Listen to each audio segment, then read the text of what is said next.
आज की कहानी उदयपुर के एक लाला जी की है जो कि बेइंतहा पैसे वाले थे। उनके दो बेटे थे और दोनों ही नास्तिक थे। उनकी धर्म पत्नी 2 साल पहले उनका साथ छोड़ चुकी थी। वो बाबा श्याम को बहुत पसंद करते थे और बाबा श्याम इनके पास कोई ऐसा संकट नहीं आने देते जिससे वो विचलित हो जाएं। लेकिन हाँ, वो बाबा से ये प्रार्थना करते करते थक गए कि बाबा मेरे दोनों बेटों को लाइन पर ला दो। मेरे दोनों बेटे जो इतने बदतमीज हैं वो लोगों की इज्जत करना शुरू कर दें, मेरी इज्जत करना शुरू करें, इंसान को इंसान समझें, पैसों को पैसे की तरह खर्च करें और उन्हें एक भला इंसान बना दो। बाबा आप जो कहेंगे मैं वो करूंगा। उनकी इस तरह की धारणा थी, लेकिन बाबा तक ये वाला संदेश पहुंच ही नहीं रहा था। और लाला जी एक ऐसे इंसान थे कि पूरे उदयपुर में कहीं भी किसी को कैसी भी समस्या होती तो सीधा उनके पास आता। वो मंदिर भी बाद में जाएगा, पहले लाला जी के घर आकर अपनी समस्या बताता कि लाला जी ये विपदा आ गई है, इससे मुझे बाहर निकालो। कैसे निकलना है आप बताओ, मुझे क्या करना चाहिए, मैं इस परेशानी से कैसे बाहर निकलूं। और वो जो लाला जी थे ना, ये हर इंसान को बाबा का रूप समझकर उसकी मदद करने लग जाते थे। उनकी हमेशा ये धारणा रहती कि अगर कोई भी अपनी परेशानी लेकर मेरे पास आता है और अगर मैं उसकी समस्याओं को दूर करने में सक्षम हूं तो मैं पीछे नहीं हटूंगा, मैं जरूर मदद करूंगा। पूरे साल में कम से कम 1000 बच्चियों की तो वो शादी करा देते थे, फिर भी उन्हें कोई फर्क नहीं पड़ता। ये मान लीजिए कि वो पैसों का समंदर थे और समंदर से अगर कहीं 1-2 लोटा खर्च हो जाता है तो क्या फर्क पड़ता है। बाबा की इतनी कृपा थी कि अगर वो दोनों हाथ से जी खोलकर खर्चा करें तो पुश्तें निकल जाएंगी, पर पैसा खर्च नहीं होगा। इतनी धन दौलत थी उनके पास और इसी वजह से दोनों बेटे हाथ से निकल गए, क्योंकि जो भी उनकी धर्मपत्नी ने शुरुआत में कहा वो उसे नजरअंदाज करते चले गए। वो हमेशा कहती थी, इनको सुधारो, इनकी हर इच्छा को पूरा करना गलत है, इनकी डिमांड बढ़ती जा रही है। उनकी पत्नी ने बहुत कहा, इन्हें समझाओ थोड़ा, लेकिन लाला जी अलग ही धुन में रहे। वो सोचते थे कि कोई बात नहीं, हमारे पास पैसा है, बच्चे खर्च रहे हैं तो खर्चने दो, बाबा की कृपा है, कोई फर्क नहीं पड़ेगा। लेकिन आज उनके दोनों बेटे बदतमीज हो चुके थे और वो किसी भी इंसान को इंसान समझते ही नहीं थे। वो सोचते पैसे से हर वो काम किया जा सकता है जो कि पॉसिबल नहीं है। और लाला जी के साथ हमेशा एक वकील साहब रहते थे और वो वकील साहब इसलिए साथ थे क्योंकि लाला जी पढ़े लिखे नहीं थे, अंगूठा छाप थे, लेकिन दौलत इतनी थी कि आप गिनते गिनते थक जाओ। वो अपने साथ हमेशा उन वकील साहब को रखते थे और जो वकील साहब बताते उस पर आंख बंद करके भरोसा करते और जहां वो बोलें बिना किसी सवाल के साइन कर देते, जिसकी वजह से ये लोग आज इस मुकाम पर थे। और वो वकील साहब भी बाबा की कृपा की वजह से साथ थे। उन दोनों की पहली मुलाकात खाटू श्याम दरबार में ही हुई थी और आज तक वे साथ हैं। तकरीबन 8-10 साल हो गए। वैसे तो कहीं भी नौकरी करने की तनख्वाह मिलती है ना, पर यहां तनख्वाह नहीं थी। लाला जी ने वकील साहब को अपना कार्ड दे रखा था कि जब जितना मन करे उतना पैसा निकाल लेना। और वो वकील साहब भी इतने अच्छे और सज्जन थे कि अगर जरूरत 10 रुपए की है तो 10 रुपए ही निकालते, लेकिन गलती से भी गलत काम नहीं करते। वकील साहब का परिवार भी लाला जी की बहुत इज्जत करता था। एक दिन की बात है, लाला जी अपने घर में बैठे थे। उनके घर पर कोई मूर्ति दिखाने वाला आया था और वो बाबा की नई नई मूर्तियां देख रहे थे। वो मूर्तियों के छोटे सैंपल अपने साथ लाया था। वो लाला जी से कहने लगा, आपको अगर इनमें से कोई पसंद है तो फिर उसकी बड़ी मूर्ति बनवा के मंदिर में स्थापना करेंगे। इतने में ही वकील साहब वहां आए और बोले कि अगर आपको फुर्सत मिल गई हो तो 2 मिनट मुझसे बात करेंगे। तो लाला जी ने हंसते हुए कहा कि मेरे पास तो तेरे लिए फुर्सत ही फुर्सत है। वकील साहब ने कहा कि लाला जी, अगर आपकी अनुमति हो तो मैं पूरे परिवार के साथ खाटू श्याम दरबार जाना चाहता हूं, आपकी परमिशन हो तो ही मैं जाऊंगा। लाला जी को यह सुनते ही बहुत गुस्सा आया। वो बोले कि मुझे बिना बताए तू बाबा के दरबार जा रहा है? तूने एक बार भी मुझसे नहीं पूछा कि आप चलोगे कि नहीं चलोगे? कैसा दोस्त है तू? वकील साहब ने कहा कि मुझे पता है कि आप गुस्सा करोगे, लेकिन यह गलती मेरी नहीं, मेरे परिवार की है। मुझे बिना बताए उन लोगों ने प्रोग्राम बना लिया। बेटी की शादी तय हो गई थी तो आपसे बिना पूछे सबने प्लान बना लिया। मुझे बहुत ज्यादा गुस्सा आ रहा था। मैं घर पर सभी पर गुस्सा भी होकर आया हूं। तो अगर आप कहोगे तो मैं जाऊंगा, वरना नहीं जाऊंगा। लाला जी ने कहा, बाबा के दरबार तू जा रहा है और मैं कौन होता हूं कि ये कह दूं कि मत जा। मुझे डांट पड़वाएगा बाबा से। तो लाला जी उठते हैं और लॉकर से 1 लाख रुपए लेकर आते हैं और वकील साहब के हाथ में रख देते हैं। वो सोचते हैं, बाबा का दरबार है, मैं नहीं, कम से कम मेरी तरफ से कुछ मदद ही चली जाएगी। पैसे देखकर वकील साहब ने कहा, मेरे पास बहुत है जो आपने दिया है, इनकी जरूरत नहीं है। लाला जी ने हंसते हुए कहा, मैं तुझे परमिशन नहीं दूंगा फिर। वकील साहब कहते हैं, जैसी आपकी इच्छा प्रभु। वो पैसे लेता है और चला जाता है। लाला जी के दोनों बदतमीज बेटे ये सब देख रहे थे। उन्होंने मन में एक प्लान बनाया और ये षड्यंत्र इतना गंभीर था कि जिसके बारे में सुनकर आप कांप जाओगे। वो दोनों बदतमीज इंसान जो कितने अच्छे इंसान के बेटे हैं, एक ऐसा इंसान जो किसी को परेशानी नहीं आने देता, बाबा का इतना बड़ा भक्त है, उसके घर में ऐसे शातिर लोग। वो दोनों एक फर्जी पेपर तैयार करवाते हैं जिसके अंदर इनके घर और इनकी फैक्ट्री के भी कागज मिला देते हैं। वो दोनों अपने पापा के पास जाते हैं और कहते हैं, पापा हमें आपसे एक परमिशन चाहिए। तो उन्होंने कहा कि बताओ बेटा, क्या परमिशन चाहिए? और कभी तुमने इजाजत तो मांगी नहीं, हमेशा पैसे ही मांगे, बताओ क्या समस्या है? तो उन्होंने कहा कि हमें बाबा शाम के दरबार में करीब 300-400 लोगों को लेकर जाना है, जिसके लिए बस भी जाएगी, और पुलिस ने बताया है कि एक जगह से दूसरी जगह जाने में आपको यहां मालिक के साइन लेने होंगे, जिसकी वजह से बस यहां तक जा पाएगी। तो लाला जी ने कहा, ऐसा भी होता है क्या? अरे हमारा मन है, हम किसी मंदिर जा रहे हैं तो वहां के लिए साइन कब से शुरू हो गए? अभी वकील साहब भी तो गए अपने परिवार के साथ, उन्होंने तो मुझसे कोई साइन नहीं लिए। तो उन्होंने कहा कि पापा, वकील साहब तो 30-40 लोगों के साथ गए हैं और हम 300 लोगों के साथ जा रहे हैं। ये माने कि पूरी की पूरी एक कॉलोनी है। तो उसके पापा ने कहा, अच्छा तो अगर ऐसा है तो लाओ, बाबा के दरबार जाना है तो मैं साइन कर देता हूं। लाला जी बिना पेपर देखे साइन कर देते हैं। कभी कभी ऊपर वाला हमें इशारे देता है, लेकिन हम समझ नहीं पाते। जब लाला जी पेपर साइन कर रहे थे ना, तो पेपर कम से कम 10 बार गिरे थे, लेकिन उन्होंने बार बार उठाया और बार बार उन्हें सेट करके साइन करने में लग गए। 2 बार मंदिर का दिया भी बुझा, लेकिन दोनों बार लाला जी उठे, दिया जलाया और वापस बैठ गए। वो इशारे नहीं समझ पा रहे थे कि बाबा बार बार कह रहे हैं कि इन कागजों को या तो पढ़ ले या तो रुक जा, जब तक वकील साहब नहीं आते तब तक के लिए रुक जा। लेकिन नहीं, अब वो दोनों साइन करवा चुके थे और अपने कमरे में जाकर बड़े खुश हो रहे थे कि बस 2 दिन की बात और है। 2 दिन बाद वकील साहब वापस आए और लाला जी के सारे पैसे वापस लौटाते हुए कहते हैं कि लाला जी, आपने जो मुझे इतना पैसा दे रखा है, मेरा काम उसी से हो गया। और दोनों हंस रहे थे। तभी दोनों बेटे आते हैं और पापा के मुंह पर पैसे मारते हैं, तकरीबन 2 या 2.5 लाख रुपए, और कहते हैं, पैसा उठा और घर से निकल। यह हरकत देखकर वकील साहब ने बड़े बेटे को एक चांटा जड़ दिया कि तेरी हिम्मत कैसे हुई लाला जी के साथ ये बदतमीजी करने की। तो छोटे वाले बेटे ने वकील साहब को धक्का दिया और वकील साहब जमीन पर गिर गए। छोटे बेटे ने कहा कि तेरी हिम्मत कैसे हुई कि मालिक के बेटे पर हाथ उठाया? और मालिक का बेटा क्या, मालिक है तेरा। तुम दोनों उठो और निकलो घर से। तो वकील साहब ने कहा कि तेरे कहने का क्या मतलब है, कौन है मालिक और क्यों निकले हम दोनों यहां से? वकील साहब ने लाला जी से कहा, लाला जी आप कुछ कहते क्यों नहीं? तो लाला जी खड़े हुए और उन्होंने कहा कि ये बदतमीजी समझ नहीं आई। मुझे पता है कि तुम दोनों बदतमीज हो, बात करने की तुम्हें तमीज नहीं है, लेकिन आज तुम्हारी हरकतें कुछ ज्यादा ही बढ़ गई हैं।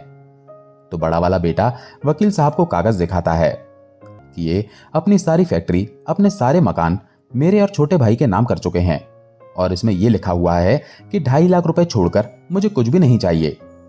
तो ये पकड़ो अपने 2.5 लाख रुपए और निकल जाओ यहां से। ये सब देखकर और सुनकर वकील साहब के पैरों तले जमीन निकल जाती है। वो लाला जी से पूछते हैं कि लाला जी ये इन्होंने क्या किया? तो लाला जी वकील साहब के कंधे पर हाथ रखकर हंसते हैं और कहते हैं कि कुछ नहीं, इन्होंने भरोसे का परिणाम दिखाया है। और ये मेरे साथ होना भी चाहिए था। मैंने अपनी धर्मपत्नी की बात कभी नहीं मानी। इन दोनों को सुधारो। इन दोनों की जो ये जिद है, इनको कभी पूरा नहीं करना चाहिए। हर जिद पूरी करोगे तो बदतमीजी बढ़ जाएगी। और यही हुआ, और आज उसका मुझे फल मिल रहा है। कोई बात नहीं। तो वकील साहब को लाला जी ये कहते हैं कि इस कागज के हिसाब से तो ये दोनों जीत गए, लेकिन क्या मैं इनसे कुछ मांगूं और ये उसे देंगे? तो वकील साहब ने कहा, आप इनसे क्यों मांगोगे कुछ? मैं हूं ना। आप बस हुक्म करो लाला जी कि आपको क्या चाहिए, मैं लाकर दूंगा आपको। मैं आपके छोटे भाई जैसा हूं, आप बिल्कुल परेशान मत हो। ऐसा नहीं है कि आपके पास ये घर, ये फैक्ट्री नहीं तो आपके पास कुछ नहीं। मेरा जो भी है सब आपका है। अरे मेरी आत्मा तक आपकी है। आप परेशान बिल्कुल मत होना। तो लाला जी अपने दोनों बेटों से कहते हैं कि मुझे तुम दोनों घर से बाहर निकाल रहे हो, तो मेरे घर में जब मैं नहीं तो मेरे बाबा को भी क्यों रख रहे हो? उन्हें भी मुझे दे दो। तो छोटे वाले ने कहा कि हाँ, उसको तो आप ले जाओ। वैसे अभी इस बाबा को हम जानते नहीं, पहचानते नहीं। तो बड़ा वाला बेटा छोटे बेटे से बोलता है कि जा, वो जो है ना इनका भगवान, इनको दे दे और निकाल इन दोनों को यहां से। तो छोटा वाला जो लड़का है वो मंदिर का दरवाजा पैर से खोलता है और बाबा श्याम की जो मूर्ति है उसे बहुत ही गंदे तरीके से उठाता है और अपने पिता के हाथ में जाकर थमा देता है और कहता है कि इसे पकड़ो और निकलो यहां से। अब लाला जी अपने आंसू पोंछते हुए घर से बाहर जा रहे थे। वकील साहब उनका हाथ पकड़ लेते हैं और कहते हैं कि लाला जी, आप कहीं नहीं जाओगे, आप मेरे घर चलोगे। तो लाला जी कहते हैं कि मेरी तुझसे एक विनती है, मानेगा? तो वकील साहब कहते हैं कि विनती नहीं मालिक, आप हुक्म करो। अब भी बताओ आपको क्या चाहिए? लाला जी कहते हैं, बस मेरी इतनी छोटी सी रिक्वेस्ट है कि तू किसी से ये नहीं कहेगा कि मैं कहां चला गया। किसी को भी मेरे बारे में कुछ नहीं पता चलना चाहिए और किसी को इन दोनों की बदतमीजी के बारे में पता नहीं चलना चाहिए, वरना लोग कहेंगे कि ये आदमी बाबा श्याम की पूजा करता था, फिर भी इसकी औलादें कैसी निकल गईं। सवाल मेरे ऊपर नहीं आएगा, सवाल मेरे बाबा तक जा सकता है कि इनकी पूजा करने वाला इतनी परेशानी में, तो मैं बाबा पर कोई सवाल नहीं आने देना चाहता। इतना काम करेगा मेरा? इतना सुनकर वकील साहब रोने लगे कि आज भी इस परेशानी में भी सम्मान ना टूटे और इन दोनों का अपमान ना हो, यही चल रहा है आपके दिमाग में। कहां जाओगे, कैसे रहोगे, क्या करोगे, और मेरे बिना आप क्या करोगे? मैं भी आपके साथ चलूंगा। तो लाला जी कहते हैं, तेरा घर है, परिवार है, वो सब तुझे रोज पूछते हैं, कैसे हो, घर कब आओगे, खाना खा लिया, सब पूछते हैं तेरे से। मेरे से कौन पूछता है? तो आज नहीं पूछा, कल भी नहीं पूछेगा। कोई परेशानी नहीं है वकील, तू घर जा और ये समझ कि आज मैं मर गया। और साथ ही वकील साहब को यह भी बोल दिया कि पलट कर नहीं आएगा अब तू, कभी पता नहीं चलना चाहिए तुझे कि मैं कहां हूं।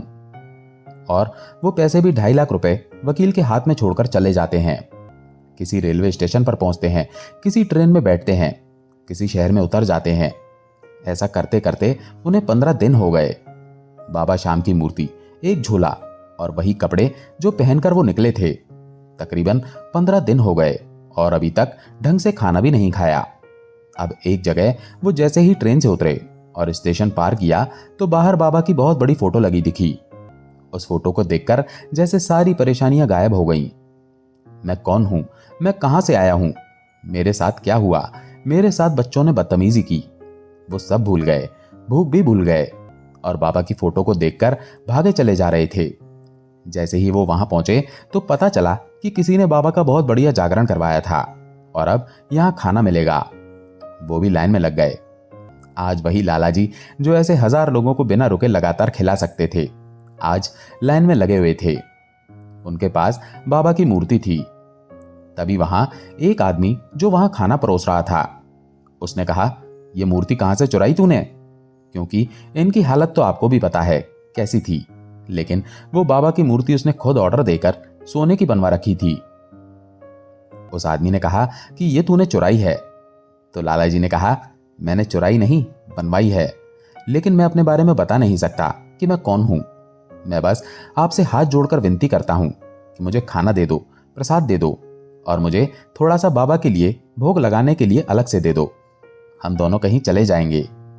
उस आदमी के मन में लालच आ गया कि इसके हाथ में सोने की मूर्ति है बाबा की और ये बहुत महंगी है, कम से कम 10-12 लाख की मूर्ति है जो इसके पास है। किसी भी तरह से इसे छीन लिया जाए। प्रसाद दे रहा है बाबा का, लेकिन मन में कपट है, मन में बेईमानी है। जरूरी नहीं है कि मंदिर में खड़ा हर इंसान भगवान की पूजा करने के लिए आया हो। मन में श्रद्धा है ना, तो मंदिर तक जाने की जरूरत ही नहीं होती। अब उस आदमी के मन में लालच आ रहा था। उसने लाला जी से कहा कि ये मूर्ति मुझे दे दो, मैं तुम्हें प्रसाद दे दूंगा, वरना निकल जाओ यहां से।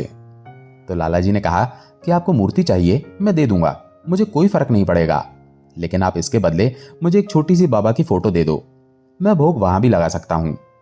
अब उस आदमी ने बहुत कोशिश की, पर उसको आसपास बाबा की कोई फोटो नहीं मिली। खूब दुकानों पर गया, इधर उधर गया। जिसने भंडारा कराया था उससे फोटो मांगी। उसने कहा, इतनी बड़ी फोटो लगी तो है, छोटी फोटो का क्या करेगा। तो उस आदमी ने जो भंडारा था उसके पीछे जाकर पता लगाया कि ये फोटो क्यों ढूंढ रहा है। जैसे ही उसे पता लगा कि ये उस इंसान के हाथ से सोने की मूर्ति छीनना चाह रहा है, एक फोटो के बदले उस आदमी को उस पंडाल से धक्के मारकर निकाल दिया कि यहां बाबा का प्रसाद तू बेच रहा है। अब वो आदमी लाला जी के पास आया, लाला जी के पैर धोए, क्षमा मांगी और अपने हाथों से प्रसाद दिया, और लाला जी के पास बाबा की जो मूर्ति थी उनको छुआ, माथे लगाया और कहा कि मुझसे जो गलती हुई उसके लिए माफ करिएगा और उस नादान को भी माफ करिए। तो लाला जी ने कहा कि आपको तो मेरी परेशानियां पता ही नहीं है। जिन परेशानियों से मैं आ रहा हूं उनके सामने ये कुछ भी नहीं है। इन लाला जी को ये तो समझ आ गया कि ये मूर्ति अगर मेरे पास रहेगी तो लोगों के मन में लालच आ सकता है, तो क्यों ना मूर्ति को कहीं छुपा दूं। यही सोचकर लाला जी ने एक पेड़ देखा। बहुत ही बड़ा और घना पेड़ था। उसके चारों तरफ से चबूतरा बना हुआ था। चबूतरा काफी अच्छा और बड़ा था। उन्होंने रात में वहीं पर अपनी चादर बिछाई और उसी पर सो गए। वो सुबह तकरीबन 3:30-4 बजे उठे और वहां मिट्टी खोदनी शुरू की और वहां अपने बाबा की मूर्ति दबा दी। क्योंकि आपको भी पता है कि इंसान लालची तो है ही, किसका मन कब बदल जाए कोई पता नहीं पड़ता। अब उन्होंने 2 छोटी छोटी कटोरियां खरीदी, एक कटोरी बाबा के नाम की, एक कटोरी अपने नाम की, और वहां पर भीख मांगनी शुरू कर दी। किसी को नहीं पता था कि ये कौन है। उदयपुर का राजा समझ लो, लेकिन आज वो भीख मांग रहा था। अगर उन्हें 10 रुपए मिलते थे तो 10 रुपए में से 1 रुपया बाबा के नाम का और 9 रुपए अपने नाम के, क्योंकि मूर्ति भी है जमीन के नीचे। ये सिलसिला चलता रहा और इसने वो जगह कभी नहीं छोड़ी। और एक कमाल की बात, ये वो भिखारी था जो हर महीने 50 लोगों को बाबा के नाम का भंडारा कराता था, और उन पैसों से कराता था जो इसके पैसे होते थे। वो बाबा के पैसों को हाथ नहीं लगाते थे। उन्होंने कुछ सोच रखा था। अब करते करते करते करते उनके पास काफी पैसा इकट्ठा हो गया। वो सोचने लगे कि पैसा अपने पास रखना भी गलत है, लोगों के मन में लालच आ सकता है। ये सोचकर उन्होंने फिर गड्ढा खोदा और वो दोनों पैसे दबा दिए। बाबा के पैसे बाबा की मूर्ति के साथ दबा दिए और अपने पैसे दूसरी तरफ दबा दिए। अब जब भी कभी कोई यात्रा बाबा के दरबार जाती और उन्हें पता पड़ता, तो वो वहां जाकर बाबा के पैसों में से कुछ चंदा देकर आते थे कि किसी भी तरह से मैं ये काम करता हूं, और इस काम में उन्हें बहुत आनंद आ रहा था। वो बाबा के भजन करते थे तो कुछ पैसे मिल जाते थे। वो बाबा का कीर्तन करते थे, पर कुछ भी मांगने के लिए लोगों के पास कभी नहीं जाते थे। बस बाबा की मूर्ति जो सिराने दबा रखी थी, बस वहां जाकर धीरे से बोल देते थे कि बाबा आज कुछ फल खाने का मन है, कहीं से अगर प्रसाद मिल जाए तो आनंद आ जाए। उस दिन फल मिलता था। देखिए, आदमी की आस्था बड़ी छोटी नहीं होती। आज लाला जी की स्थिति जैसी भी थी, लेकिन उन्होंने बाबा को नहीं छोड़ा। अब लाला जी की उम्र भी बढ़ रही थी और चलने फिरने में भी परेशानी होने लगी थी। तो एक 12-15 साल के बच्चे से वो एक कागज लिखवाते हैं और उस पर यह लिखवाते हैं कि मेरी एक आखिरी इच्छा है कि मेरे मरने के बाद मेरी समाधि यहीं पर बना दी जाए, जहां मैं इतने सालों से बैठा हुआ हूं। अगर ऐसा हो पाए तो, सरकार इसकी परमिशन दे तो, किसी को कोई आपत्ति ना हो तो, और यहां एक बाबा की मूर्ति मिलेगी। वो मूर्ति या तो खाटू श्याम दरबार पहुंचाई जाए, या मेरा एक जानने वाला है, वो वकील है उदयपुर में, उसका पता ये है, उसके घर पहुंचाई जाए, और जो पैसे निकलेंगे वो दोनों पैसे बाबा श्याम दरबार में चढ़ा दिए जाएं। यहां उन्होंने अपनी वसीयत में अपनी धन दौलत, अपने पैसे, अपने बेटों के बारे में कुछ नहीं कहा। वसीयत के नाम पर उनके पास बाबा श्याम थे, एक वकील दोस्त था, बाकी कुछ नहीं था। और किसी चीज का जिक्र करके उनको अपनी और बाबा की बदनामी थोड़ी ना करानी थी कि बाबा को इतना मानने वाला और ऐसी स्थिति में आ गया। अब उनका समय आ गया, वो गुजर गए। लोग इकट्ठा हुए, भीड़ हुई। भीड़ में कुछ लालची और कुछ अच्छे लोग भी थे। जिन्होंने खत पढ़ा उन्होंने किसी से कोई परमिशन नहीं ली, सरकार से कुछ नहीं पूछा गया, किसी को कोई आपत्ति नहीं थी। वो वैसा ही करते गए जैसा उस पत्र में कहा गया था। जब वो मूर्ति निकलती है तो वो सभी को पीतल की लगती है, इसीलिए किसी के मन में इतना कोई लालच नहीं आया। बाबा जो करवाते हैं किसी न किसी वजह से करवाते हैं। अगर मिट्टी में नहीं दबी होती और उस पर रोज धूप पड़ रही होती, कपड़ा लग रहा होता, तो वो फिर से सोने जैसी ही दिखती, जो कि अभी पीतल दिख रही है। हर किसी ने कहा कि पीतल की मूर्ति है, आखिरी इच्छा है तो पहुंचा देते हैं। वो मूर्ति जब वकील साहब के घर पहुंची तो वकील साहब को पता चल गया कि ये वो मूर्ति है जो मैंने लाला जी के लिए खुद डिजाइन करवाई थी, और लाला जी इस मूर्ति को लेकर बहुत खुश हुए थे। उसे पता था कि ये सोने की है, लेकिन अब इसका मन देखिए। उसने उस मूर्ति को सीधा श्याम दरबार पहुंचा दिया और बाबा के सामने हाथ जोड़कर कहा कि बाबा, बहुत परेशानियां देखी हैं मेरे लाला जी ने, अब तो बस उन्हें मुक्ति मिले और उनके दोनों बेटों को सद्बुद्धि मिले। दोस्तों, आशा है ये कहानी आपको पसंद आई होगी। अगर पसंद आई हो तो वीडियो को लाइक करके कमेंट में जय श्री श्याम जरूर लिखें। चैनल पर अगर पहली बार आए हैं तो चैनल को सब्सक्राइब जरूर करें। जय श्री श्याम।